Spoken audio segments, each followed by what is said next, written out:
Hello and welcome to News Now on iBrandTV. My name is Bernard Joseph, and here are the stories we're reporting at this hour. About 43 million national identity numbers have been submitted by telecommunications companies to the National Identity Management Commission for verification in order to have them registered with their respective subscriber identification models. Also, as the deadline for telephone subscribers with national identity numbers to register their SIM cards with the identity numbers comes to a close today, operators have said that SIM cards with unlinked national identity numbers would not be blocked. It was also gathered that so far the NIMC has been able to provide over 45 million national identity numbers, as it was able to register about 2 million Nigerians in the last 1 month after the federal government ordered citizens to register their SIM cards with valid national identification numbers. Also, the chairman of the House Committee on Basic Education and Services, Professor Julius Ihonvere, has disapproved the need for a national lockdown for Nigeria at this moment.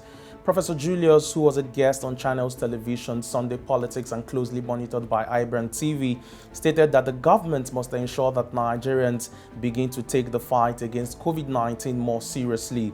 He stated that the government needed more public enlightenment campaign in order for the country to take the pandemic more seriously. Meanwhile, in business, the Nigerian equity market on Monday commenced the weekly activities on the negative trajectory as investors continue to take profits to increase capital gains. Key market indicators declined by 0.2% as bargain hunters continue to take profits from gains recorded last week. The market breadth, however, closed positive with 22 losers against 35 gainers. And the Nigerian naira dipped slightly after it exchanged for 474 naira to the dollar at the parallel market on Monday. It had earlier exchanged for 473 naira to the dollar for most of last week. At the investors and exporters forex window, it closed at 388 naira to the dollar after it had reached a high of 415 naira to the dollar. Meanwhile, the country's external reserves rose by $930 million from $35.3 billion as of December the 31st, 2020 to $36 billion as of January the 14th, 2021, according to latest figures from the Central Bank of Nigeria. Still in business, the president of the African Development Bank, Dr. Akinwumi Adesina, and 10 African heads of state and governments have been honored for their leadership in the African Continental Free Trade Area process.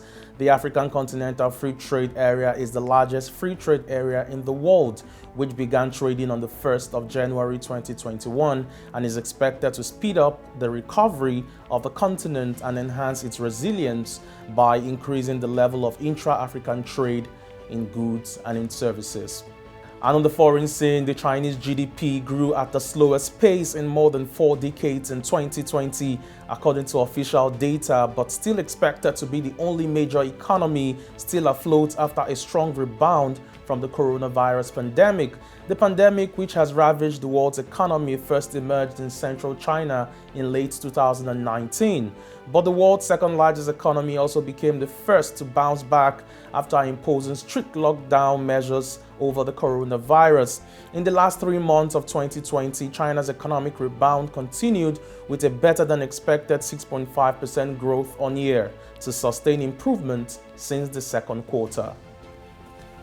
Meanwhile, President-elect Joe Biden's spokesperson in the United States has dismissed Donald Trump's announcement on Monday that a COVID-19 ban on travelers arriving from much of Europe and Brazil would be lifted ahead of the United States transition of power.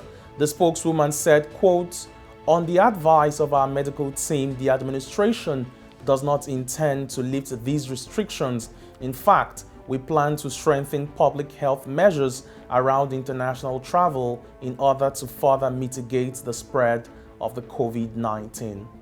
Meanwhile, in sports, Gabonese striker Pierre-Emerick Aubameyang backed the brace to make up for earlier missed chances as Arsenal beat Newcastle United 3-0 on Monday night, extending the Gunners' unbeaten run in the English Premier League to 5 games. And that wraps it up for us on News Now on iBrandTV at this hour. For more news stories, Visit our website, subscribe to our YouTube channel, like and follow all of our social media platforms. I am Bennett Joseph, and I'll see you again next time. Bye for now.